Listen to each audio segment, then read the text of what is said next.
नमस्कार। वक्त बड़ी बहस का है। मैं हूं राजेश कुमार। योगी सरकार ने अपने कार्यकाल का आखिरी और पूर्ण बजट पेश कर दिया है और पिछले साल के 5,12,000 करोड़ के बजट के मुकाबले इस बार बजट 5.5 लाख करोड़ रुपए का रहा है। और देखा जाए तो इस बार यूपी का बजट 7.3% बढ़ा है और इसके साथ ही बजट में यूपी सरकार का यह पहला पेपरलेस बजट है। तो ये तो हो गई बजट की बातें, लेकिन अब सवाल ये उठता है कि इस बार के इस उम्मीदों वाले बजट में आपके लिए क्या था, कितना खास बजट है, यह बताने के लिए सरकार के नुमाइंदे हैं। लेकिन इस बजट से आपकी जेब पर कितना असर आने वाला है, क्योंकि बजट के आंकड़ों को जटिलताओं से ज्यादा अहम है कि बजट आपके लिए कितना असरदार है और इस बजट से आपकी जेब पर कितना फर्क पड़ने वाला है, महंगाई से कितनी निजात मिलने वाली है। यानी बजट की जटिलताओं से दूर आज प्राइम न्यूज अपने अगले 1 घंटे की बहस में यह पूरा विश्लेषण करेगा कि बजट में आपके लिए क्या है। और इस विश्लेषण के दौरान हमारे साथ कई मेहमान भी जुड़ेंगे, जिनके जरिए हम ये जानने की कोशिश करेंगे कि उनकी जो उम्मीदें थी उस पे ये बजट कितना खरा उतरा है, विपक्ष की उम्मीदों पे कितना खरा उतरा, आम जनता को इसमें क्या मिला, राजनीतिक विश्लेषक क्या कह रहे हैं, अर्थशास्त्री क्या कह रहे हैं। ये तमाम चीजें जिसको हम समझेंगे तो आत्मनिर्भर कृषक समन्वित विकास योजना के लिए 100 करोड़ रुपए क्या क्या मिला है ये हम बता देते हैं। मुख्यमंत्री कृषक दुर्घटना कल्याण योजना के लिए 600 करोड़ दिए गए हैं। इसके अलावा किसानों की मुफ्त पानी देने की सुविधा के लिए 700 करोड़ रुपए का प्रावधान किया गया है और रियायती दरों पर किसानों को फसल के लिए कर्ज दिया जाएगा।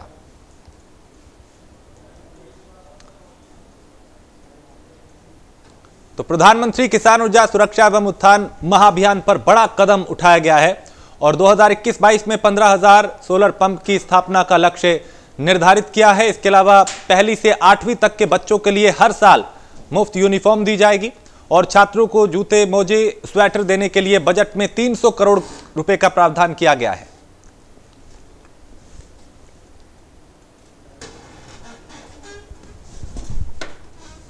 तो बजट में कई प्रावधान किए गए हैं। कोशिश ये की गई है कि हर वर्ग को साधा जाए, सबका साथ सबका विकास किया जाए। यूपी के इतिहास में पहली बार पेपरलेस बजट पेश किया गया है और कन्या सुमंगल योजना के लिए 1200 करोड़ रुपए का प्रावधान इस बजट में किया गया।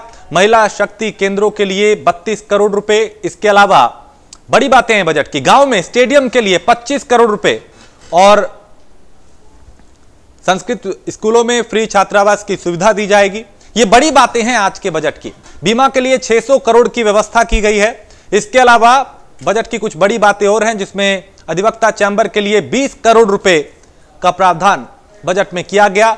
डिजिटल स्वास्थ्य मिशन के लिए 32 करोड़ रुपए और पूर्वांचल एक्सप्रेसवे के लिए 1107 करोड़ रुपए बजट में दिए गए हैं।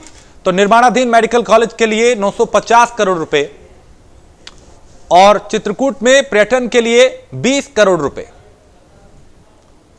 तो वाराणसी में पर्यटन के लिए 100 करोड़ रुपए, यानी पर्यटन को भी केंद्र में रख के इस बजट में बेहद ऐलान बड़े किए गए हैं। सीएम जन आरोग्य योजना के लिए 142 करोड़ रुपए और 2022 तक किसानों की आय दोगुनी करने के लक्ष्य पर काम किया जा रहा है। आत्मनिर्भर कृषक समन्वित विकास योजना संचालित की जाएगी, जिसमें आत्मनिर्भर कृषक समन्वित विकास योजना के लिए 100 करोड़ रुपए दिए हैं। मुख्यमंत्री कृषक दुर्घटना कल्याण योजना के लिए 600 करोड़ दिए हैं। तो ये बड़ी बातें बजट की रही। अब हम ये समझेंगे कि इस बजट में आपको क्या मिला है, आपको जो उम्मीदें थी उस बजट में ये बजट उस पर कितना खरा उतरा है और ये तमाम चीजें जो समझने की हम कोशिश करेंगे। एक राजनीतिक विश्लेषक भी हमारे साथ होंगे, हमारे साथ एक वरिष्ठ पैनल होगा, उनसे समझने की कोशिश करेंगे कि आखिर उम्मीदों पर कितना खरा उतरा है यह बजट। तो हमारे साथ गौरव मिश्रा है, जो कि प्रवक्ता है भारतीय जनता पार्टी के। अनुजा अत्रे कुछ देर में हमारे साथ जुड़ेंगे और कपिल श्रीवास्तव प्रवक्ता समाजवादी पार्टी के। अंकुर चौधरी हैं अर्थशास्त्री। सुनील कौशिक है वरिष्ठ पत्रकार। आप सभी का बहुत स्वागत है। गौरव मिश्रा, अनुजा अत्रे, आपके पास भी मैं आऊंगा, सबके पास एक एक करके आऊंगा, लेकिन सबसे पहले मैं कपिल जी आपके पास आऊंगा। बतौर विपक्ष, चूंकि कई बार हमने बजट को लेकर उम्मीदों पे चर्चा की थी और आपने कई चीजों का उसमें जिक्र किया था। अब बजट आ चुका है, उम्मीदों पे खरा उतरा है बजट?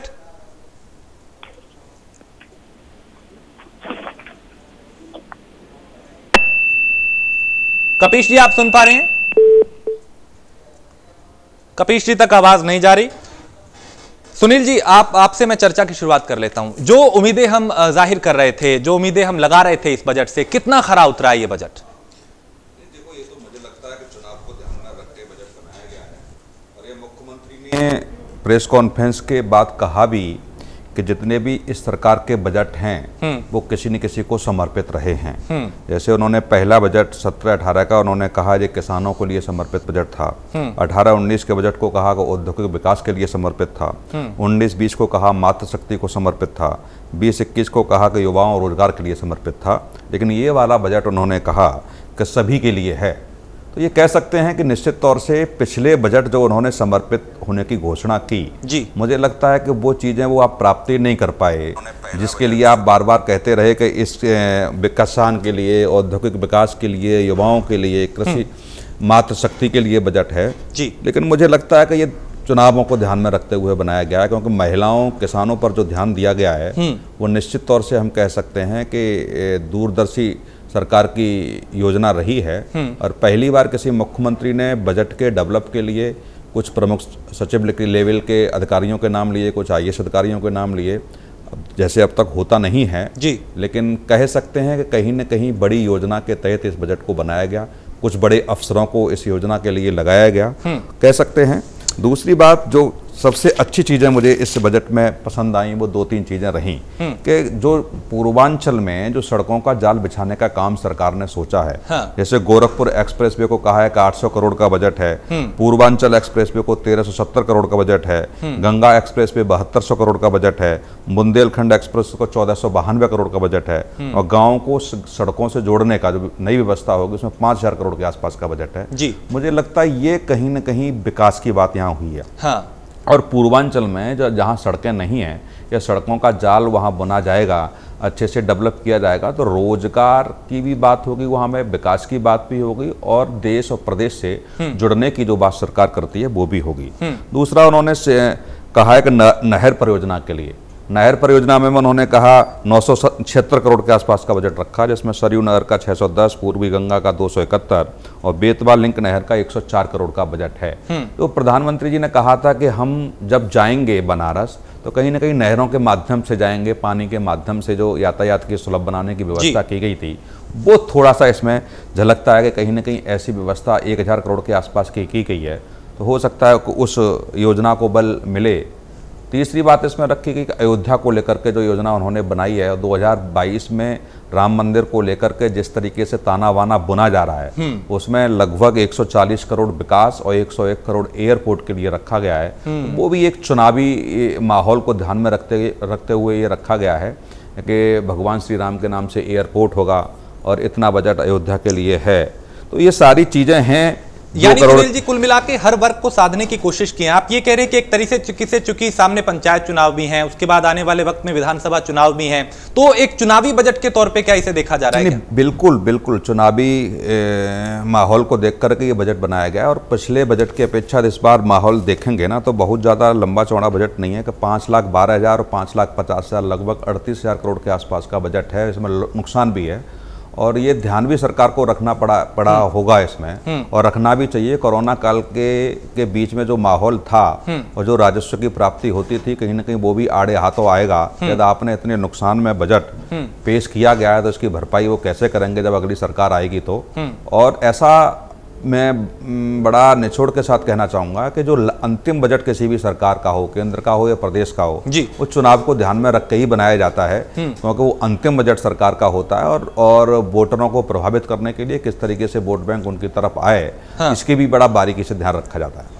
इसके अलावा सुनील जी, जो किसानों की बात हो रही थी, क्योंकि किसान सरकार के खिलाफ कई जगह मुखर भी हैं, 3 कृषि कानून को लेकर आवाज उठाई जा रही थी, उम्मीद ये जताई जा रही थी कि सरकार की कोशिश होगी कि किसानों को साधा जाए। क्या इस बजट में जो ऐलान किए गए हैं उससे एक मैसेज जाएगा कि देखिए सरकार आपके साथ है, आपकी आय दोगुनी करने के लिए काम कर रही है, बजट लेके आई? नहीं, बिल्कुल। उन्होंने देखो शुरू में मंत्री जी ने कहा भी कि 1,23,000 करोड़ जो गन्ना भुगतान हमने किया है वो पिछली सरकार की अपेक्षा 5 साल का हम देखें तो 27,785 करोड़ ज़्यादा है।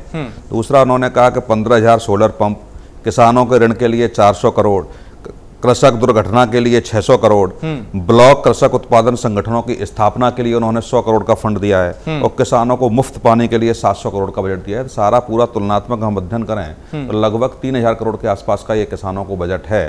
तो किसानों की नाराजगी कैसे दूर होगी और ये कहीं आंदोलन 2022 के चुनाव को प्रभावित न करे, कहीं ऐसा ना हो कि बीजेपी को वोट न दे, उसमें भी ध्यान रखा गया है। और ये पिछले बजट में देखा जाए और इस बजट में देखा जाए तो किसानों के लिए बड़ा अच्छी सौगात दी है। और चूंकि विपक्ष ये कहता रहा है कि भेदभाव हो रहा है प्रदेश में जनता के साथ, कई बार इस तरह की प्रतिक्रियाएं बयान दिए गए विपक्षी नेताओं की तरफ से भी। आज जब बजट पेश किया गया उसके बाद मुख्यमंत्री ने भी ये कहा कि देखिए बजट सबका साथ सबका विकास के लिए है। पहले भी वो कहते रहे हैं कि हम बिना भेदभाव के काम कर रहे हैं। तो एक झलक इसमें दिखाई देती है कि देखिए हम कोई एक तरफा अपनी छवि नहीं बनाना चाहते, हम सबको साथ लेकर आगे बढ़ रहे हैं। नहीं, देखो 2017 का जब अंतिम बजट अखिलेश यादव जी की सरकार का कहेंगे तो आज जो विपक्ष समाजवादी पार्टी या बहुजन समाज पार्टी कह रही हो वही भाषा भारतीय जनता पार्टी ने भी उसका ऐसे यूज किया था। तो विपक्ष में बैठ करके जो कोई भी राजनीतिक दल हो वो उसी भाषा का उपयोग करता है जो आज अन्य राजनीतिक दल कर रहे हैं, इसमें कोई दो राय नहीं है। जब सत्ता में होते हैं तब कुछ और भाषा होती है, विपक्ष में होते हैं तब कुछ और भाषा होती है, लेकिन ये सरकार की जिम्मेदारी बनती है। देखो 2017 के चुनाव में अखिलेश यादव सरकार ने पूरा ध्यान रखा था कि कोई वर्ग नाराज ना हो जी, लेकिन पूर्ण बहुमत के साथ बीजेपी आई और ये उत्तर प्रदेश का बड़ा 3 चुनावों का रहा है कि 2007 में बहुजन समाज पार्टी को जहाँ पूर्ण बहुमत मिलता है वहीं 2012 में समाजवादी पार्टी और 2017 में भारतीय जनता पार्टी को मिलता है। तो कल अधकचला बहुमत नहीं दिया, पूर्ण बहुमत तीनों पार्टियों को मिला है। तो ये बिल्कुल निश्चित तौर से ये ज्यादा नहीं हम कह सकते कि अंतिम बजट बहुत ज्यादा प्रभावित जनता को कर पाता है, क्योंकि उत्तर प्रदेश की जनता का मूड कुछ अलग टाइप का है। कौन से चुनावी मुद्दे तत्कालिक होंगे और कौन सा माहौल उस समय इस प्रदेश का होगा उस पर डिपेंड करेगा। लेकिन हर राजनीतिक दल ये प्रयास करता है कि कहीं ना कहीं बजट के माध्यम से मैं वोट बैंकों को प्रभावित करने का प्रयास करूंगा।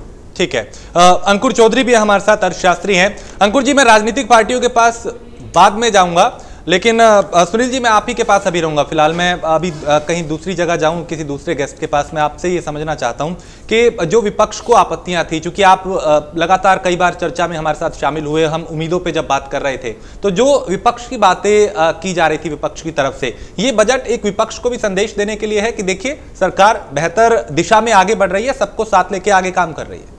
नहीं, विपक्ष को जवाब देने का नहीं है, लेकिन विपक्ष खामियां निकालेगा ही और मुझे लगता है विपक्ष में रह करके राजनीतिक दलों को भी खामियां निकालनी चाहिए। ऐसा नहीं है कि हम सारा सब कुछ सही करते हैं, कहीं ना कहीं कमियां हर सरकार से रहती है और ये विपक्ष की भी जिम्मेदारी बनती है कि इस बजट में कोई कमियां रहे तो उसको उसमें सरकार को घेरने का काम करे। अब जैसे युवाओं को लेकर के देखिए कि स्पोर्ट्स यूनिवर्सिटी मेरठ में खोली जा रही है, ओपन जिम भी कई गाँवों में खुलेंगे, छात्रावास भी लगभग 19 जनपदों में हैं, 16 जिलों में मेडिकल कॉलेज बनाए जाएंगे जिसके लिए 1950 करोड़ का बजट दिया है। तो मतलब किसी भी आप क्षेत्र में, कृषि में लो, महिला में लो, युवाओं के लिए लो, सारी तरीके से दिया गया है।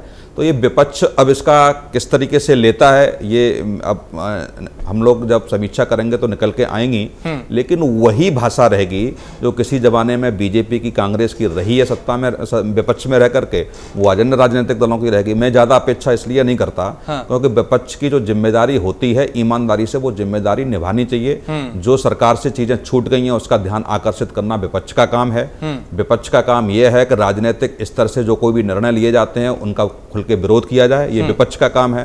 तो अब देखते हैं शाम तक क्या चीजें निकल के आती हैं और अभी 2 घंटे से हम देख रहे हैं जो विपक्ष के राजनीतिक दल जो आरोप सरकार पर लगा रहे हैं उससे सहमति न और असहमति वो सरकार का काम है, लेकिन विपक्ष में सशक्त विपक्ष की आवाज होनी चाहिए। तो मुझे लगता है खामियों को उजागर करना विपक्ष का काम है और करना भी चाहिए।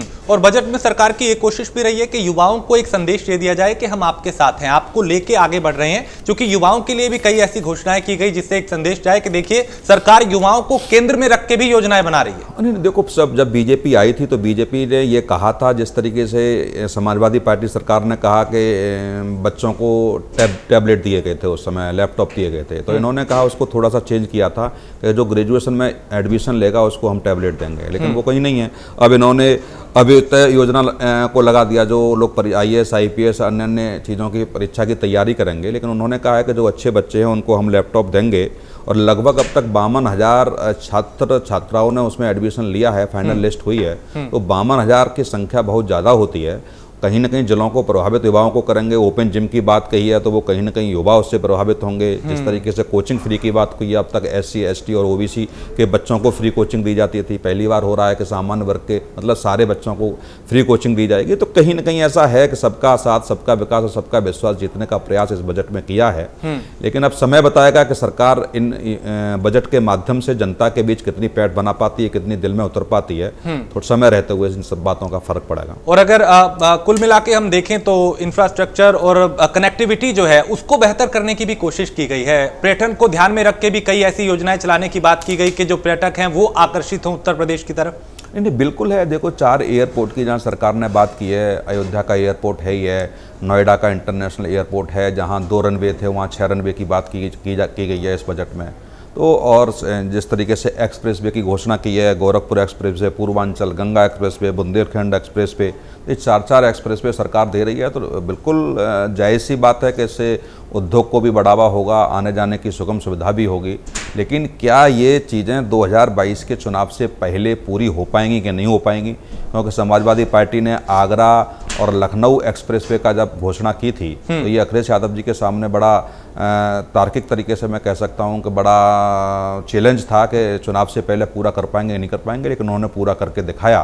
तो क्या जो घोषणा हुई हैं क्या वो 2022 के इलेक्शन से पहले पूरी हो पाएंगी कि नहीं हो पाएंगी? कितनी तेजी से काम होगा कि नहीं होगा? तमाम ऐसी चीज़ें हैं जो भविष्य के गर्त में हैं। लेकिन सरकार ने जो चीज़ें रखी हैं, मुझे लगता है कि समग्र विकास की, समग्र लोगों को ध्यान में रखते हुए, सारी चीज़ों को ध्यान में रखते हुए बजट दिया है। और निश्चित तौर से कितना तब्दील हो पाएगा जब वोट बैंक में, ये अभी नहीं कह सकते इस बात। सुनील जी, चूंकि जाहिर सी बात है कि सरकार की ये कोशिश रही होगी कि हर वर्ग को ध्यान में रख के इसको बनाया जाए, इसको सबको साथ लेके आगे बढ़ा जाए। लेकिन जिस तरीके से विपक्ष अपनी उम्मीदें जता रहा था कि साहब कुछ नहीं होगा, पिछले 4 साल में कुछ नहीं हुआ, आगे भी कुछ नहीं होगा, तरह तरह की बातें और प्रतिक्रियाएं दी जा रही थी। मैं आपसे 2 चीजें समझना चाहता हूं। एक तो ये कि क्या इससे जनता में ये संदेश गया है कि देखिए आपकी बेहतरी के लिए, कनेक्टिविटी को बेहतर करने के लिए, इंफ्रास्ट्रक्चर को बढ़ाने के लिए, विकास को बढ़ाने के लिए सरकार काम कर रही है, और कई कमियां जो गिनवाई जा रही थी क्या वो इससे दूर हो पाएंगी?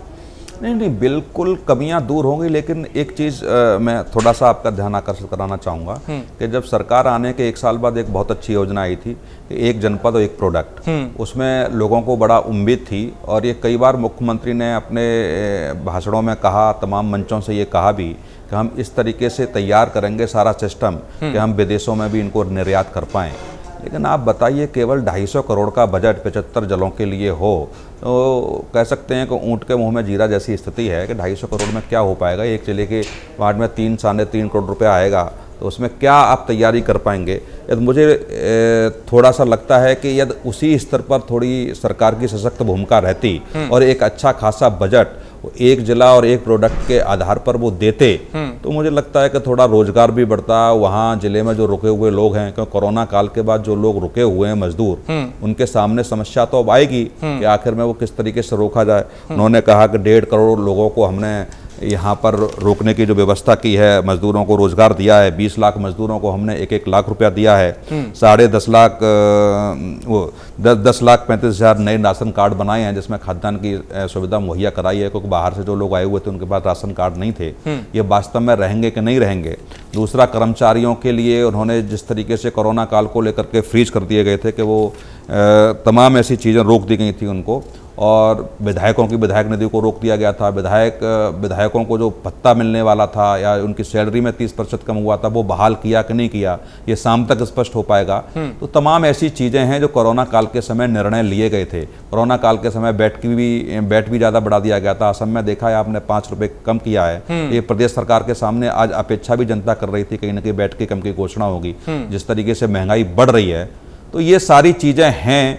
कुछ चीज़ें छूटी हैं सरकार से, और कैसे छूटी हैं, कौन उनका जिम्मेदार होगा, लेकिन अधिकतर उन्होंने, बस मैं फिर दोबारा वही कहूंगा कि चुनाव को ध्यान में रखते हुए बजट बनाया है। और विपक्ष इसको बजट को किस तरीके से लेता है, जनता के सामने विपक्ष किस तरीके से पेश करता है, ये विपक्ष का काम है। लेकिन सरकार को घेरने का काम विपक्ष का होना चाहिए। मैं फिर दोबारा कह रहा हूं यही बात है कि जो चीजें छूटी हैं सरकार से उन पर अग्रेसिव होना विपक्ष का काम है। कोई चीजें ऐसी हैं जहां लग रहा है विपक्ष को कि जहां राजनीति हुई है वो काम है एक्सपोज करना विपक्ष का काम है। 2022 का चुनाव है और मुझे लगता है कि जो पंचायत के चुनाव हैं, पंचायत के चुनाव के बाद है, तो कहीं ऐसा ना हो कि पंचायत के चुनाव में सरकार बखान करके ले, क्योंकि पहली बार राजनीतिक दल अपने चुनाव चिन्हों पर चुनाव लड़ेंगे। तो ये सारी चीजें हैं, इनको ध्यान में रखते हुए बजट तैयार किया है। और कोई भी राजनीतिक दल होता, आज समाजवादी पार्टी भी होती, मैंने 2017 का अखिलेश यादव सरकार का कहा भी, उन्होंने भी उसी तरीके से बजट पेश किया था जी। और यदि हम पूरे 5 साल की बात करें तो पहला बजट जब इनकी सरकार आई थी 2017 में तो 3,84,000 करोड़ का बजट था। इस बार इनका 5,50,000 का है। 1,66,000 करोड़ का इन्होंने फायदा उस बजट में पिछले 5 साल में किया है। कितना नुकसान है, कैसे भरपाई पूरी करेंगे, जो मुख्यमंत्री ने भी कहा और वित्त मंत्री ने भी कहा कि कोरोना काल के समय रहते हुए जो राजस्व में कमी रही है, राजस्व का टारगेट कैसे पूरा कर पाएगी ये सरकार, ये भी इसके सामने बड़ी चुनौती होगी।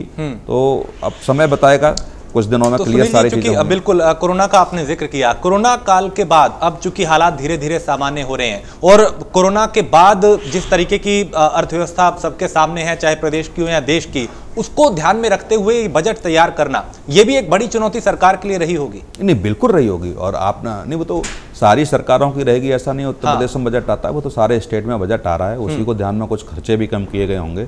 लेकिन जिस राज्य के सामने चुनाव सामने हो, जैसे 5 राज्यों में चुनाव है, 2 राज्य और उत्तराखंड उत्तर प्रदेश है, उनका अगले साल चुनाव है, तो उन राज्यों के सामने मुझे लगता है कि बड़ा विकट स्थिति रही होगी, क्योंकि किस तरीके से वोटों को अपनी तरफ आकर्षित करना है, किस तरीके से विपक्ष को घेरना है, इधर राजस्व की भी कमी है, उस राजस्व की भरपाई को कैसे पूरा करना है, क्योंकि अगली बार सरकार लौट के आती है तो उसी को भरपाई पूरी करनी है कि आखिर में जो लॉस में जाएगा या जितना भी सरकार कर्जा लेगी उस कर्जा को कैसे चुका पाएगी, ये भी सरकार के सामने चुनौती होगी। लेकिन जिन राज्यों के सामने चुनाव सामने खड़ा है, उन राज्यों के सामने बजट पेश करना बड़ी टेढ़ी खीर है जी। और चूंकि महिला सुरक्षा को लेकर सवाल उठते रहे हैं सुशील जी, और लगातार विपक्ष जो है वो सरकार को घेरता रहा है, क्या चाहे महिला सुरक्षा हो, कानून व्यवस्था हो, उसके लिए कुछ ऐसा इस बजट में दिया गया जिसमें नागरिकों में भी एक साफ सुथरा संदेश जाए और विपक्ष को भी एक संदेश जाए कि देखिए आपको जो आपत्तियां थी उसको ध्यान में रखते हुए हम यहाँ पे बजट को लाए हैं, हर वर्ग को ध्यान रखा जा रहा है, उसको केंद्र में रख के इस बजट को तैयार किया गया है? नहीं, बिल्कुल किया। देखो, महिला सामर्थ्य योजना के लिए 200 करोड़ रुपया है, महिला शक्ति केंद्रों की स्थापना के लिए 32 करोड़ रुपया है, महिला सुमंगल योजना के लिए 1200 करोड़ रुपया है। और ये सरकार की आंखें खोलने वाला रहा होगा, मुझे लगता है कि जो अभी 2 महीने पहले उन्होंने अभियान चलाया था कि जहां महिलाओं को दिक्कत है वो फ़ोन करके बताएं और उन महिलाओं की समस्याओं का समाधान सरकार करेगी। इस इतने बड़े उत्तर प्रदेश में 5 लाख से ऊपर केस आए हों, जहां सरकार के सामने, सरकार के समक्ष ये बातें रखी गई महिलाओं के द्वारा कि हमारे सामने ये समस्याएं हैं और फ़ोनों के माध्यम से जो पुलिस के सामने आई हैं, तो इसको भी सरकार को देखना होगा कि जहां राम राज्य की बात सरकार कर रही थी और तमाम आंकड़े ऐसे पेश सरकार ने किया कि पिछली सरकारों की अपेक्षा क्राइम हमने कंट्रोल किया है। और इसका बखान भी बड़ा अच्छे तरीके से सरकार ने रखा भी कि 23 लाख रुपए की जो सीए कानून को लेकर के जो उत्पाद मचाया था उनसे 23 लाख के आसपास की वसूली हुई है जी। 14 लगभग मुझे लगता है 1000 करोड़ के आसपास की संपत्ति को जब्त किया गया है और 150 लाइसेंसों को हमने कैंसिल भी किया है। तो ये सारी चीजें क्राइम को कंट्रोल करने के लिए सरकार ने रखी कि ऐसा संदेश हमने दिया है। तमाम ऐसे एनकाउंटर भी सरकार ने किए, लेकिन समस्याएं हैं, ये सरकार को समझना होगा।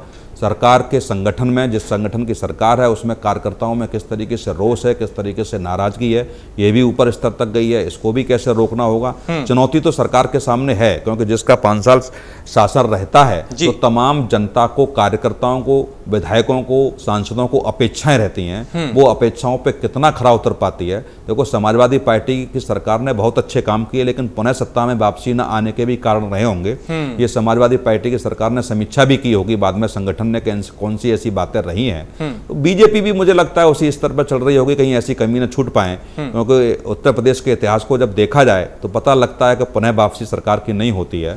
तो ये भी बीजेपी के सामने एक चुनौती है कि सत्ता में पुनः वापस आना है तो कोई ऐसा वर्ग न हो जो हमसे नाराज हो और कहीं छटक के किसी दूसरे राजनीतिक दल में न चला जाए। ठीक है, हमारे साथ कपीश जी भी जुड़ गए हैं और अंकुर चौधरी भी हैं, इसके अलावा अनुज यात्री भी हमारे साथ जुड़ चुके हैं। कपीश जी, आपके पास मैं आऊंगा, ये आपको जो उम्मीदें थी बजट से, कितना खरा उतरा ये बजट आपकी उम्मीदों पर? देखिए, देखिए, ये बजट तो भविष्य के लिए दिया गया है और इसकी तुलना अगर आपको करनी है तो हमको 2020-2021 के बजट से करनी पड़ेगी। 2021-2022 का ये बजट, जो पिछला बजट था वो 5,12,860.72 करोड़ रुपए का था और उसमें से केवल इन्होंने खर्च किए 3 लाख समथिंग करोड़, यानी कि 2 लाख से ज्यादा करोड़ बजट वापस आ गया। यानी कि ये सरकार उन बजट को वापस ले आई, काम नहीं कर सकी। यानी ये घोषणा वीर सरकार है, घोषणा तो कर देती है, बजट का इंजाम होने के बाद भी खर्चा नहीं कर पाती है। ये इसकी क्रियाशीलता है। इन्होंने पिछली बार कहा था कि हम 30,000 करोड़ से ज्यादा का बजट पहले की अपेक्षा ला रहे हैं। हाँ। और इन्होंने 10,000 करोड़ रुपए के अग्रिम योजनाएं लेकर के आए। ये मैंने आपको इसलिए कहा है कि कम से कम इस बात की जानकारी रहनी चाहिए, क्योंकि तभी आप इस बजट को उस बजट से जोड़ पाएंगे। हाँ। और बहुत देर तक क्योंकि हम आप लोगों से जुड़े नहीं, इसलिए डॉक्टर सुनील कौशिक जी की क्या बातें रही हैं वो हम नहीं जान सके हैं। लेकिन एक चीज मैं आपको ये बात जरूर कहना चाहूंगा कि देखिए, जो पिछला बजट था उसमें ये कहा गया था कि राजकोषीय घाटा करीब 30,000 करोड़ के करीब में आएगा। हाँ। लेकिन पिछले बजट में आपने 2 लाख करोड़ वापस कर दिए। उसके बाद आपने इस बार का जो बजट दिया ये 5,50,000 करोड़ से थोड़ा सा ऊपर का बजट है।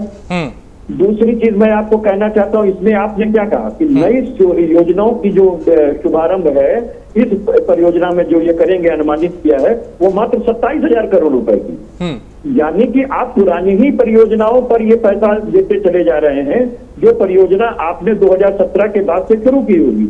और या हमारी परियोजना जिनका हमने संकल्प लिया था और हमने शिलान्यास किया था, उनको द्रुत गति से ना करके धीमे धीमे गति से कुछ पैसा आप प्रदान करते हुए चले गए, क्योंकि बजट बहुत बड़ा है। अगर हम सत्यवार गिनती करना शुरू करें तो 2-3 घंटे का विश्लेषण लगेगा। हाँ। इसमें इन्होंने आकलन किया कि हमारा जो राजस्व घाटा है वो 4.47% का के आसपास के में रहेगा, ये अनुमानित है। जबकि इससे कहीं ज्यादा डेफिसिट है। जैसे केंद्र सरकार ने बजट में प्रस्तुत किया था 9% के करीब में डेफिसिट था, जिसको उन्होंने कहा था कि हम इसको कम करके 6% के आसपास ले आएंगे, लेकिन 6% में बहुत होता है। अब हम आते हैं उत्तर प्रदेश सरकार के बजट में, क्योंकि ये देना बहुत जरूरी था कि हमारी निकम्मी सरकार ने 2 लाख करोड़ रुपए पिछले बजट के वापस किए और हमारे राजस्व घाटा को बढ़ा दिया। अब हम आते हैं पॉइंटवार।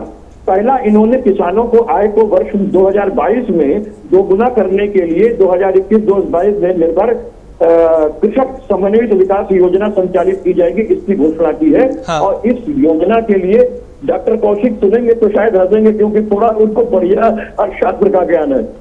100 करोड़ रुपए। अब आप हमें बताइए, इन 100 करोड़ रुपए से आप इनकी आय कैसे दुगनी करेंगे? यानी कि घोषणा वीर सरकार है, केवल हेडलाइनों में दिखना चाहती है, वास्तविकता से इसका कोई लेना देना नहीं। दूसरा बिंदु मैं कहना चाहूंगा, उसके बाद समराइज करूंगा किसानों के बजट को। हाँ। मुख्यमंत्री कृषक बहुत जल्दी से, कपिल जी सबके पास जाना है, देखिए देरी हो गई थी काफी, बहुत शॉर्ट में। हाँ बिल्कुल बिल्कुल। हाँ। मैं किसानों को इसलिए ले रहा हूँ कि इस समय किसानों का ही आंदोलन चल रहा है। सबसे बड़ी चीज है महंगाई तो मार आप देती रहे। हाँ। बाकी कोरोना काल का आड़ गौरव भाई लेंगे, हम उनको लेने देंगे। मैं एक चीज कहना चाहता हूँ कि 500 करोड़ का बजट आपने दुर्घटना बीमा का लेकर के किसान का आया था, और हमारे गौरव भाई बता देंगे कि वो 500 करोड़ रुपए में से कितना लाभार्थी किसान हुआ, कितना बीमा कंपनियां हुई है। वही बजट है, सेम बजट है, कोई अलग से इसमें कोई योजना नहीं लाई। किसानों को मुफ्त पानी देने के लिए जो 7,000 करोड़ की योजना इन्होंने लाई है, आप हमें बताइए, इन्होंने ये चौथे साल में इनको अचानक ये 7,000 करोड़ की योजना आ गई, 2 लाख करोड़ का बजट आप वापस कर चुके हैं, आप पर विश्वास कौन करेगा?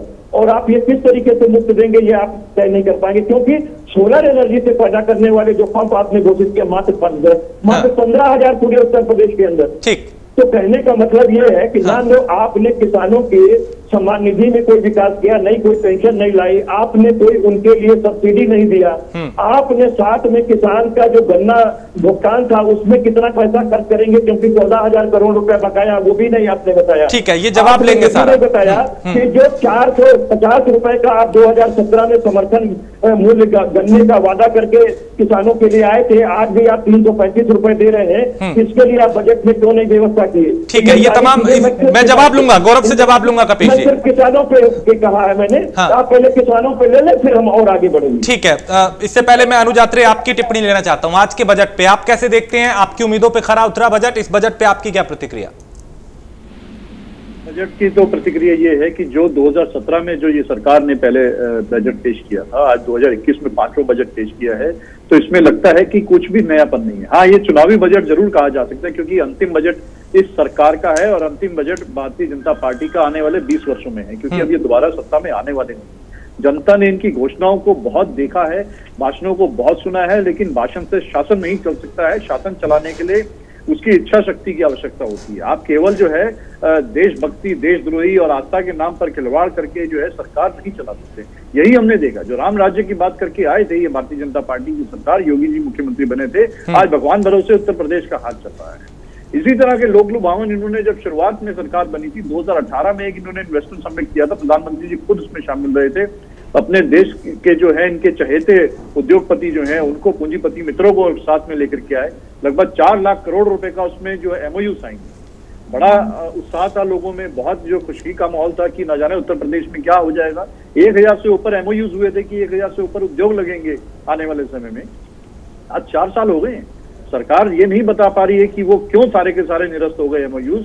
कोई भी बड़ा उद्योग जो है, जो वहां पर बैठ करके फोटो अपॉर्चुनिटीज चल रही थी और करोड़ों रुपए जनता की टैक्स की कमाई का वो एक इवेंट मैनेजमेंट के रूप में केवल होकर के रह गया, वो कहाँ है? कौन सी इंडस्ट्रीज लगी है? 4 लाख करोड़ में से 4000 करोड़ की भी अगर वो बताने की लगी हो इंडस्ट्रीज, तो कोई लिस्ट नहीं पेश कर सकती भारतीय जनता पार्टी की सरकार। तो यही इनकी कार्यप्रणाली है कि केवल दिखावा करना, शोषा करना, इवेंट मैनेजमेंट करना। ये डबल इंजन की सरकार, जो केंद्र की सरकार करती है वही उत्तर प्रदेश की सरकार उसको फॉलो कर लेती है। ठीक है। तो आज 22 करोड़ के प्रदेश में हमारे जो है आज भी 5 करोड़ युवा बेरोजगार हैं। सबसे ज्यादा बेरोजगारी पूरे देश में अगर कहीं है तो उत्तर प्रदेश में।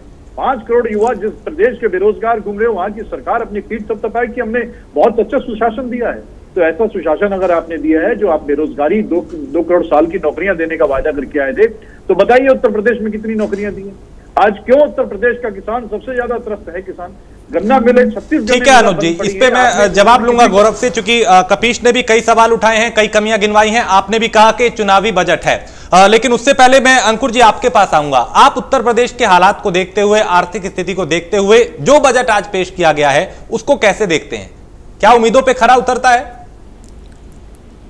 देखिए राजेश जी, अगर मैं इस बजट को देखूं तो यह बजट फ्यूचरिस्टिक बजट है। इस बजट में अगर आप इमीडिएट रिलीफ किसी चीज के लिए कहें तो मुझे वो बहुत ज्यादा नहीं दिखाई देती हैं, लेकिन फ्यूचर के लिए एक अच्छा बजट है। अगर मैं आपको बताऊं बजट का जो आकार रहा है वो 5,50,270 करोड़ का है, और इसमें से जो नई परियोजनाओं की अगर मैं बात करूं तो करीब करीब 27,598 करोड़ के आसपास की नई परियोजनाएं हैं। इसमें मैंने सुबह जब आपका प्रोग्राम था तो मैंने उसमें कहा था कि इंफ्रास्ट्रक्चर पे जोर रहेगा, किसानों के लिए कुछ चीजें रहेंगी, जेवर पे फोकस रहेगा, मेट्रो पे फोकस रहेगा, एयरपोर्ट पे फोकस रहेगा। तो अगर आप इस बजट की परियोजनाएं जब पूरी हो जाएंगी तो निसंदेह एक उत्तर प्रदेश एक अच्छे प्रदेश के रूप में उभर के आएगा। लेकिन जो मैं इमीडिएट देखना चाहता था, वो देखना चाहता था कि स्वास्थ्य सेवाओं के लिए अगर हम बात करें तो मैं देख रहा कि 5 लाख रुपए का जो है मुफ्त इलाज असंगठित क्षेत्र के मजदूरों को दिया है, 2 लाख रुपए की सामाजिक सुरक्षा की बात करी गई है। लेकिन इसमें कोविड वैक्सीन से रिलेटेड जो इमीडिएटली जो थ्रेट है स्वास्थ्य सेवाओं के लिए, उसके लिए मैंने देखा 50 करोड़ रुपए का प्रावधान किया गया है। अब 22 करोड़ के जनसंख्या वाले प्रदेश में 50 करोड़ रुपए की प्रावधान सिर्फ वैक्सीन के लिए किया गया, ये थोड़ा मुझे लगता है कि कहीं ना कहीं सुरेश खन्ना जी से कहीं मिस हुआ है। उसके अलावा अगर इंफ्रास्ट्रक्चर की बात करूं तो मेजॉरिटी अगर इस बजट की अगर हाईलाइट आप कहेंगे तो इस बजट का जो पूरा हाईलाइट है वो है इंफ्रास्ट्रक्चर पर जोर, और वो ही केंद्र सरकार की तरफ से आया। पूर्वांचल एक्सप्रेस के लिए 1100 करोड़ दिया, गोरखपुर लिंक एक्सप्रेस के लिए 860 करोड़, बुंदेलखंड एक्सप्रेस के लिए 1492 करोड़, गंगा एक्सप्रेस के लिए 7200 करोड़, बुंदेलखंड एक्सप्रेस वे परियोजना के लिए 1492 करोड़, और इसके अलावा राष्ट्रीय प्रेरणा स्थल, 15,000 सोलर पंप, ये सारी चीजें इंफ्रास्ट्रक्चर को ही बोलती। जो अच्छी चीज मुझे लगी वो ये है अभ्युदय कोचिंग योजना, अभी माननीय मुख्यमंत्री जी ने अभी इसकी घोषणा करी है, बहुत अच्छी बात है जी। बालिकाओं के लिए टैबलेट की बात इन्होंने करी है 1200 करोड़ रुपए की। तो बालिकाओं के साथ मैं कहता अगर बालकों को भी जोड़ते और 100-200 करोड़ रुपए और लगते तो मुझे लगता है कि यहाँ डिस्क्रिमिनेशन जो है जेंडर के बेस पर नहीं किया जाना चाहिए। बच्चे तो दोनों ही हैं, उनको मिलना चाहिए। और स्वास्थ्य रिलेटेड जो प्रावधान बजट के हैं, हाँ। उसमें मुझे लगता है सुरेश खन्ना जी से बड़ी चूक हुई। ठीक है, यानी वहां पे थोड़ी कमी रह गई, जिस हिसाब से आबादी थी उस हिसाब से जो फंड दिया गया है वो थोड़ा कम है, वैक्सीनेशन को लेके हो या दूसरी चीजों को लेके। गौरव जी, कपिश मैं आऊंगा आपके पास। गौरव जी, आपने कांग्रेस प्रवक्ता को भी सुना, समाजवादी पार्टी को भी सुना, अर्थशास्त्री को भी और वरिष्ठ पत्रकार को भी। बजट को मिला जुला बताया गया, खासकर विपक्ष जो है उसने तो तमाम कमियां गिनवा दी और इसे चुनावी बजट कहा गया है। कैसे जवाब देंगे उन्हें, क्योंकि उनकी उम्मीदों पे बिल्कुल बजट खरा नहीं उतरा और वो कह रहे हैं कि पिछला बजट ही पूरा खर्च नहीं हुआ था, अगली योजनाओं का ऐलान कर दिया। देखिए, दुर्भाग्यवश विपक्षी दल जब शासन में रहे हैं तो जब वो बजट पेश करते हैं तो निश्चित रूप से उसमें वोट बैंक उनके केंद्र बिंदु में रहता है। भारतीय जनता पार्टी जब सरकार में 2017 में आई थी और मार्च में जब सरकार बनी थी और हमारा पहला बजट 3,84,000 करोड़ का था, उस आकार को यदि देखें और वहां से हमने जो सफर तय किया है 5.5 लाख करोड़ को जो हमने क्रॉस किया है, ये अपने आप में उत्तर प्रदेश की विकास गाथा को बयान करता है। जैसा कि अभी कौशिक जी ने, सुनी जी ने बहुत संतुलित तरीके से सभी योजनाओं में जो एलोकेशन हुआ है फंड का, उसका विवरण दिया। मुझे लगता है कि वो सही तरीके से उन्होंने प्रस्तुत किया। और विपक्ष का तो काम है क्रिटिसाइज करना, निश्चित रूप से क्रिटिसाइज करेंगे, लेकिन सपा के प्रवक्ता आदरणीय कपिल जी को मैं ये कहना चाहूंगा कि ये पहली बार उत्तर प्रदेश के इतिहास में ऐसी सरकार है जिसने केंद्र से चलने वाले एक एक रुपए को जिस योजना के लिए पैसा चलता था उसी योजना में खर्च किया है और साथ ही साथ अपने बजट के आकार को भी बढ़ाया है। इंफ्रास्ट्रक्चर की दृष्टि से अभूतपूर्व इस प्रदेश में काम हो रहे हैं। एक एक्सप्रेसवे इन्होंने सिर्फ आगरा एक्सप्रेसवे, लखनऊ एक्सप्रेसवे बनाया था और वो भी पूरा नहीं कर पाया था, उसका भी पूर्ण बजट जो है हमारी सरकार ने ही दिया था। इनकी जानकारी के लिए बता दें, मेट्रो की जो ये परियोजना ये उद्घाटन करके गए थे, उस मेट्रो को 5 शहरों से आगे बढ़ाने का काम हमारी ही सरकार ने किया है। सिंचाई की दृष्टि से पूरे उत्तर प्रदेश में अभूतपूर्व काम हुआ है। आप सिर्फ बिजली के दृष्टि से देखिए तो जो जहां बिजली आती नहीं थी, कुछ शहरों तक सीमित रह जाती थी, वहां गांव में 18 घंटे और मुख्यालयों पर 23 घंटे 22 घंटे बिजली दी जा रही है। तो ये उत्तर प्रदेश के बढ़ते हुए विकास को ही दर्शा रहा है। वहीं युवाओं की दृष्टि से आप देखा, इस बजट में देखा जाए तो सरकार ने उनका भी ख्याल रखा है। वही बात जो नई योजनाएं हैं, 27,000 करोड़ जो एलोकेट किया गया है, कोई भी योजना नई आती है तो उसके लिए शुरुआती फंड एलोकेट होता है और उसके आवश्यकता अनुसार फिर उसमें फंड जनरेट किए जाते हैं। वो भी हमारे 4 साल के कार्यकाल में 1 वर्ष पूरा का पूरा जो है वो कोविड काल खा गया, तो राजस्व की जो अभूतपूर्व हानि हुई है वो भी इसी में शामिल है। बावजूद उसके ये जो बजट है बहुत उत्साह देने वाला है और देश में सबसे बड़ा बजट है किसी भी राज्य की तुलना में। यहाँ तक कि देश की जो आर्थिक राजधानी मुंबई महाराष्ट्र को रिप्रेजेंट करती है, उससे भी बड़ा बजट उत्तर प्रदेश का है। ईज ऑफ डूइंग बिजनेस में आज उत्तर प्रदेश दूसरे पायदान पर है। ये बताता है कि उत्तर प्रदेश का माहौल बहुत तेजी से बदल रहा है और कहीं न कहीं देश उत्तर प्रदेश पुनर्निर्माण की दृष्टि से एक नए युग में प्रवेश करने वाला है। ठीक है, कपिश जी आप टिप्पणी कर रहे हैं। देखिए राजेश भाई, ये तो आंकड़ों की बाजीगिरी का खेल है, क्योंकि मैंने विद एविडेंसेस आपके सामने प्रस्तुत किया है। हमारे गौरव भाई ने अभी इस बात को माना कि 2017 के अंदर जब ये पहला बजट लेके आए थे वो 3 लाख समथिंग करोड़ का था, आज वो 5,50,000 करोड़ का बजट लेके आ रहे हैं। मित्र, मैंने बता तो दिया कि आप 5,72,000 कर दो, 7,78,000 कर दो, तो क्या फर्क पड़ता है। आपने पिछले बजट को खर्चा किया मात्र 3 लाख करोड़, तो आप तो वही 2017 पे अटके हुए हैं और आप हमारी ही योजना सारी गिना रहे थे कि चाहे आगरा एक्सप्रेस वे हो, चाहे 5 जगह मेट्रो की शुरुआत रही हो, चाहे बीआरडी मेडिकल कॉलेज के अंदर बाल चिकित्सा संस्थान रहा हो, चाहे तमाम मेडिकल कॉलेज, या हमने जो 800 करोड़ रुपए की जमीन एम्स के लिए तो आप आपके कार्यकाल में कितने मेडिकल कॉलेज थे? दूसरी चीज आपको बता दें, तो हम जब करना लगेंगे तो हम मेडिकल कॉलेज बन रहे हैं। भाई साहब, आप बिखर जाएंगे जब हम आपके बीच में बोलेंगे। मैं सुन लीजिए, मुझे पिछले बजट के अंदर आपने 900 करोड़ पिछले बजट के अंदर आपने 900 करोड़ रुपए केजीएमसी के अपग्रेड करने पे लगाए थे, वो सब पूरा वापस कर दिया आपने साहब। आपने गोरखपुर के अंदर आयुष विश्वविद्यालय, प्रयागराज में विधि विश्वविद्यालय और आगरा के अंदर तथा अलीगढ़ के अंदर विश्वविद्यालय देने की बात की थी। 1 इंच भी जमीन आपने एक्वायर नहीं की। अब मैं डॉक्टर सुनील कौशिक आपको आपके जान में ला दूं और हमारे अंशु चौधरी जी को जान में ला दूं कि इसमें कोई दोहरा नहीं है कि इंफ्रास्ट्रक्चर के लिए जो बजट घोषित किया जाता है वो बड़ा हैंडसम होता है, लेकिन देखिए इन्होंने डिफेंस कॉरिडोर के लिए 16,000 करोड़ रुपए का बजट दिया था। 4 साल चला गया, 800 करोड़ रुपए खर्च नहीं कर पाए। दूसरी चीज आ जाइए, पूर्वांचल एक्सप्रेस वे पे पिछली बार ही 500 कुछ करोड़ का बजट दिया था, अभी तक इनकी पूरी जमीन एक्वायर्ड नहीं है। 90% जमीन तो हम ही ने एक्वायर्ड करके दी थी। हम लोगों ने 8 लेन का अलाइनमेंट दिया था, इन्होंने कम करके 6 लेन का कर दिया। शौचालय गायब कर दी, मंडी गायब कर दिया। इन्होंने गोरखपुर की गोरखपुर और क्या बोलते हैं बलिया की कनेक्टिविटी पूर्वांचल एक्सप्रेस वे से अलग हटा दी और गोरखपुर की जो लिंक एक्सप्रेस वे पे पिछली बार 300 करोड़ रुपए दिया था, उसमें अभी 1 इंच भी काम नहीं हुआ है। गोरखपुर से बनारस गड्ढे में है सड़क, आप आकर के पता करा। ठीक है सुनील जी, इंफ्रास्ट्रक्चर का हाल हाँ, यही है। आप जो शुरू में जिक्र कर रहे थे वो तमाम बातें अब यहाँ पे कपीश जी ने कह दी हैं कि विपक्ष देखिए इसको दूसरे नजरिए से देखेगा, और उन्होंने आपको ही घेर लिया कि साहब आप अब जवाब दीजिए उनको। नहीं, कपीश जी बिल्कुल ठीक कह रहे हैं, लेकिन किसी न किसी सरकार की योजना आगे बढ़ाना तो दूसरी सरकार का काम होता ही है। और जब समाजवादी पार्टी की सरकार आई थी तो तमाम बहुजन समाज पार्टी की योजनाएं रोक दी गई थी।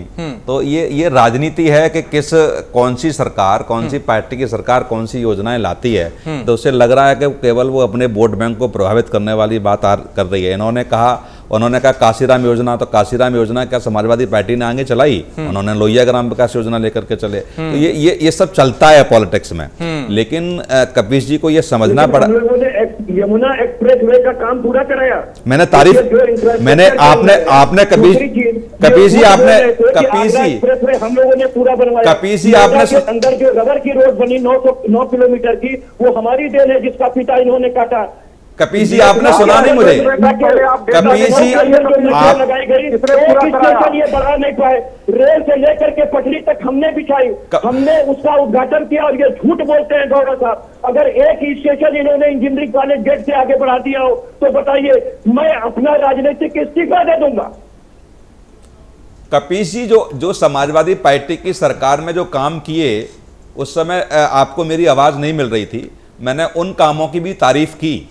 मैंने यमुना जो express way Lucknow Agra express की तारीफ की, ऐसा नहीं है। पर मैंने ये भी कहा कि विपक्ष में बैठ के, जब भारतीय जनता पार्टी विपक्ष में थी, तो आपके भी बजट पे सवाल उठे थे। आपके भी जो आपकी सरकार का अंतिम बजट था उस पर भी बहुजन समाज पार्टी ने और भारतीय जनता पार्टी ने सवाल उठाए थे। तो ये तो एक राजनीतिक प्रतिक्रिया होती है।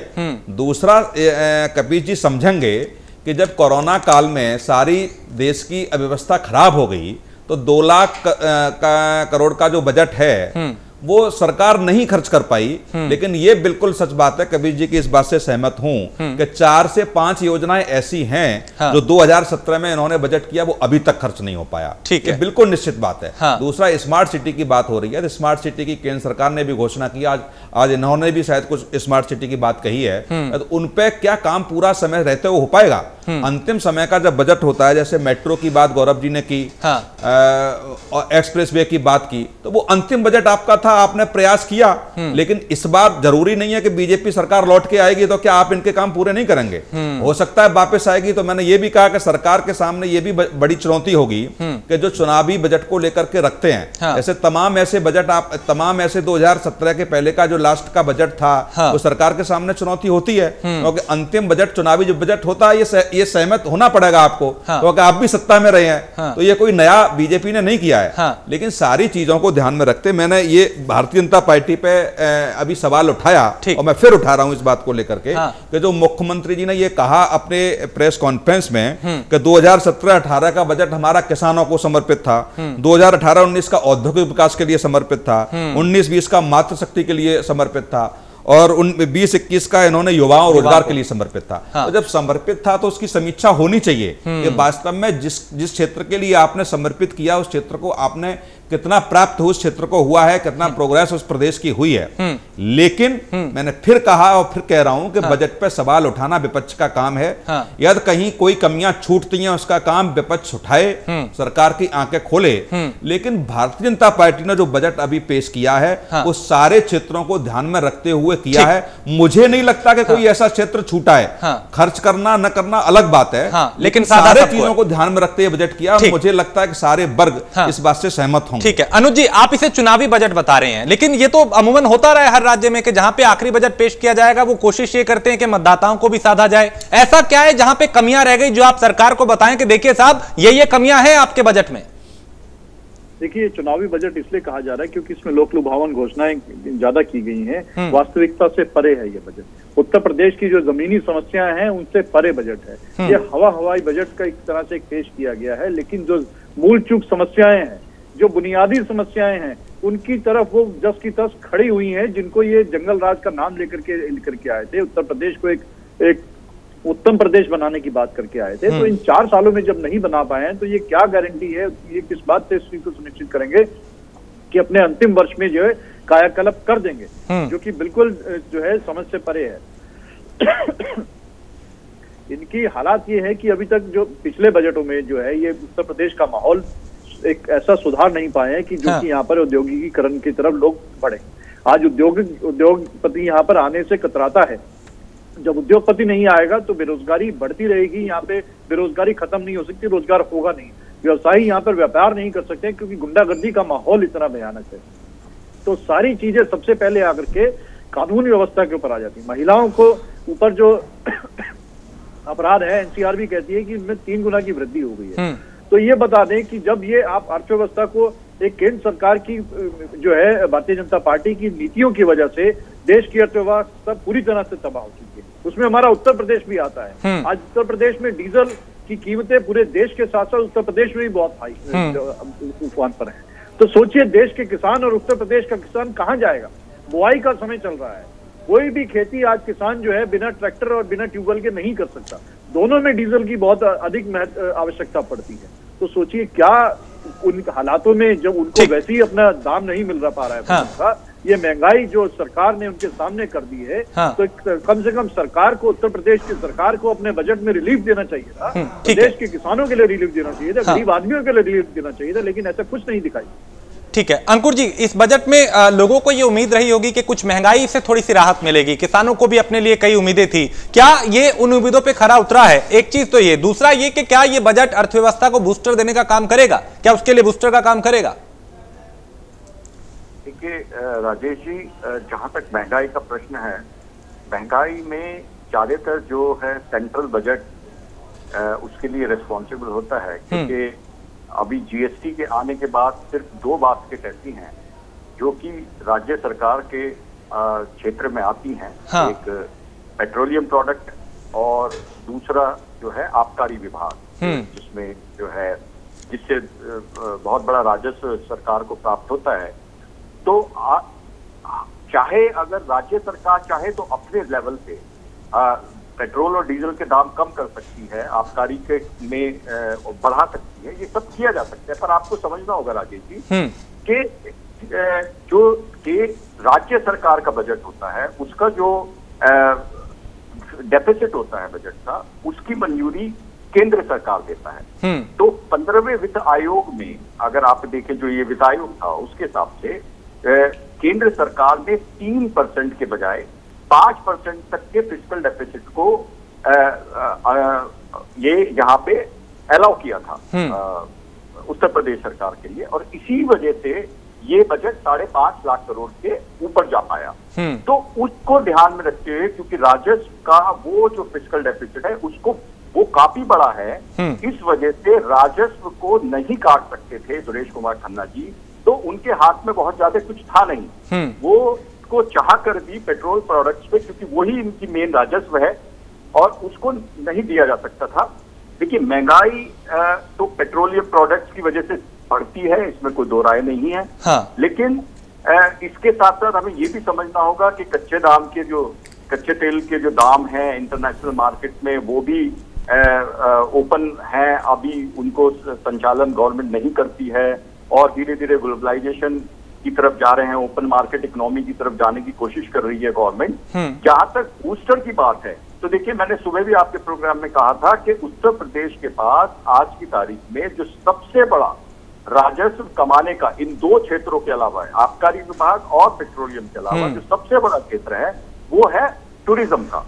अगर उत्तर प्रदेश सरकार टूरिज्म पे फोकस करती है तो उत्तर प्रदेश के लिए बहुत बड़ा राजस्व और रोजगार दोनों क्रिएट होने की संभावनाएं हैं, क्योंकि पहले उत्तर प्रदेश के पास ताजमहल जैसा असर था, पर अब अयोध्या में श्री राम मंदिर के आने के बाद जिस तरीके से अयोध्या को टूरिज्म सेंटर के तौर पर माननीय मुख्यमंत्री जी करने की कोशिश कर रहे हैं, इससे प्रदेश को बहुत बड़ा राजस्व मिल सकता है, इसमें कोई दो राय नहीं है। और ये जितनी पूर्वांचल एक्सप्रेसवे और गोरखपुर एक्सप्रेसवे, बुंदेलखंड एक्सप्रेसवे, ये सारी जो चीजें हम जोड़ के देख रहे हैं, इसको बिल्कुल बूस्ट मिलेगा, इसमें कोई दो राय नहीं है। पर इसमें बहुत इंपॉर्टेंट है कि बिल्कुल इमीडिएट बजट के दो पार्ट होने चाहिए मेरे हिसाब से, एक जिसमें इमीडिएटली जनता को रिलीफ मिले और एक फ्यूचरिस्टिक जो भविष्य में उत्तर प्रदेश को आगे लेके जाए। तो मुझे लगता है कि भविष्य के लिए ये बजट बहुत अच्छा बजट है, लेकिन अगर इमीडिएट रिलीफ की आप आम जनता को कहें तो उसमें कहीं ना कहीं थोड़ी सी कमी मैं, क्योंकि अंकुर जी आम आदमी को तो यही उम्मीद थी कि साहब मेरे लिए क्या होगा, थोड़ी सी राहत कैसे मिलेगी। राजस्व अगर सरकार बढ़ा रही है तो प्राथमिकता ये भी होनी चाहिए कि थोड़ी राहत भी दी जाए, सिर्फ राजस्व नहीं हमें बढ़ाना, आम आदमी को भी थोड़ी सी राहत देनी है। उसमें मुझे लगता है आम आदमी को राहत के हिसाब से जो इमीडिएटली रिलीफ था, देखिए तो किसी भी इकोनॉमी के लिए चाहे वो देश हो प्रदेश हो, उसके तीन पिलर होते हैं, एक सर्विस सेक्टर, एक मैन्युफैक्चरिंग सेक्टर और एक कृषि सेक्टर जी। तो मुझे लगता है मैन्युफैक्चरिंग पे जोर दिया गया है, कृषि क्षेत्र पे औसत मैं कहूंगा रखा गया है, और सर्विस क्षेत्र को जो सेवा सेक्टर है उसको मुझे फिर लगता है कि उसमें कहीं थोड़ी सी कम प्रावधान किए गए हैं, क्योंकि सेवा क्षेत्र कोविड के आने के बाद से जो सबसे बड़ा राजस्व आने की संभावना होगी भविष्य में किसी भी प्रदेश के लिए, वो सेवा क्षेत्र में होगी। और सेवा क्षेत्र पे सुरेश खन्ना जी को थोड़ा सा सोचना चाहिए था। और इमीडिएट रिलीफ के लिए आम आदमी के लिए अगर थोड़ा सा पेट्रोल में या किसी और चीज में और थोड़ा सा कटौती वो करते तो मुझे लगता है चुनावी वर्ष में उनको फायदा भी होता। ठीक है गौरव, मैं आपके पास आ रहा हूं, उससे पहले कपीश जी टिप्पणी कर रहे हैं, बहुत छोटी टिप्पणी कीजिएगा कपीश जी, वक्त कम है, गौरव के पास मुझे जाना है। देखिए, हम ये कहना चाहते हैं कि जब मैंने आपको पहले ही एक बात बता दिया कि जिस तरीके से कोरोना काल का ये आग लेने की कोशिश कर रहे हैं वो लेना उचित नहीं, इसलिए कि 3.5 साल हम लोग ने बिना कोरोना के भी चले हैं, और 3.5 लाख से 4 लाख करोड़ रुपए का बजट तो वो होता है कि जो अमूमन उस पर रूटीन बजट है, कोई नई चीज नहीं होती है वो जो चीजें हैं।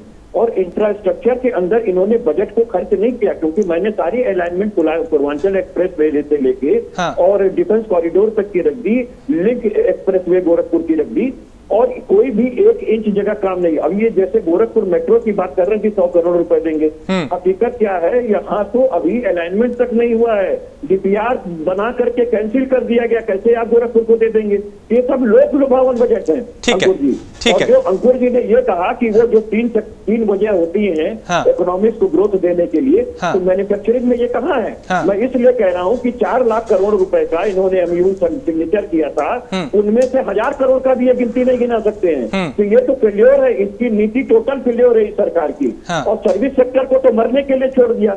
हम कह रहे हैं, आप कहते हैं कि अगर डीजल पेट्रोल पे ये वेट कम कर देंगे, देखिए सीधी सी बात है कि अर्थशास्त्र इतना दुनिया के लोग सारे समझते हैं कि सबसे ज्यादा मांग पर डिपेंड करता है, और मांग जो है तब होगी जब आदमी के हाथ में क्रय शक्ति होगी। इस सरकार ने तो क्रय शक्ति ही छीन ली है। ठीक है, ठीक है, जवाब ले लेते हैं गौरव। वो चक्र चल ही नहीं पा रहा है राजेश भाई, एक मिनट बहुत जल्दी से चक्र चल ही नहीं पा रहा है। इसलिए अगर आप टैक्सेशन कितना भी ज्यादा कर दें और आपकी जनता का खून चुसा जाए और वो अपने पास से दे ना पाए, तो इसे टैक्सेशन का क्या फायदा, जब देश तो जरूर रहेगा लेकिन जनता आत्महत्या कर लेगी। तो ये वही करने जा रहा है, वही कर रहे हैं, ठीक है, क्योंकि दूसरी तरफ ध्यान नहीं दे रहे हैं ये। गौरव जी, ये बजट भविष्य के लिए तो बहुत अच्छा है, बहुत बेहतर दिखाई दे रहा है। शास्त्री भी ये कह रहे हैं कि देखिए भविष्य को ध्यान में रखकर इस बजट को तैयार किया गया, लेकिन आपको नहीं लगता कि मौजूदा वक्त में करंट में भी थोड़ी राहत देने की जरूरत थी लोगों को? कहीं चूक हुई है? मुझे लगता है कि इस बात को यहाँ जो विशेषज्ञ हैं अंकुर जी और सुनील जी दोनों ने स्वीकार किया है। और मुझे लगता है कि ये बजट जो है पूरे प्रदेश को दूरगामी दृष्टि से तो आगे ले ही जा रहा है, लेकिन कैपिटल एक्सपेंडिचर जिस तरह से सरकार ने बढ़ाया है उससे मार्केट में लिक्विडिटी भी बढ़ेगी, लोगों का बाइंग और परचेसिंग पावर भी बढ़ेगा, तो निश्चित रूप से लोगों के घरों में पैसे जाएंगे, इसमें कोई दो राय नहीं हो। जिस तरह से सरकार एक्सपेंडिचर कर रही है, ये बताइए जिस तरह से इंफ्रास्ट्रक्चर कर रही है, हायर एजुकेशन पे कर रही है, मेडिकल क्षेत्र में कर रही है, तो खाली योजना आप ये कहिए कि विकास की दृष्टि से कर रही है, श्रमिक विकास की दृष्टि से कर रही है, महिला कल्याण की दृष्टि से कर रही है, तो ये सारी चीजें कहीं न कहीं प्रदेश को आगे बढ़ाने वाला है, ऊपर ले जाने वाला है और पुनर्गठन की दृष्टि से, पुनर्निर्माण की दृष्टि से प्रदेश निश्चित रूप से आगे बढ़ेगा। चलिए, बहुत बिल्कुल हम भी ये उम्मीद करते हैं कि प्रदेश आगे बढ़े, जनता को भी सहूलियत मिले और चीजें और बेहतर हो। बहुत शुक्रिया चर्चा में शामिल होने के लिए गौरव मिश्रा, अनुज अत्रे, कपिश श्रीवास्तव, अंकुर चौधरी, सुनील कौशिक जी, आप सभी का बहुत धन्यवाद इस चर्चा में शामिल होने के लिए। तो हमारी कोशिश ये रही कि जो आज बजट पेश किया गया है उससे जो उम्मीदें थी वो उन उम्मीदों पे कितना खरा उतरा है। आगे भी प्राइम न्यूज पे लगातार हम इसका विश्लेषण करते रहेंगे कि आखिर जो जनता को उम्मीदें थी क्या उन उम्मीदों पे ये बजट खरा उतरा है।